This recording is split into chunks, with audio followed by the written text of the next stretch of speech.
Hello guys, this is my original menu for today. This is chicken kimchi. I put also carrots here and kimchi. Look at that. This is very spicy.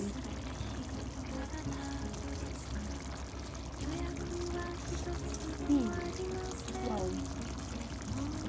So yummy. It's done. That's it guys. Thank you Lord for this food today.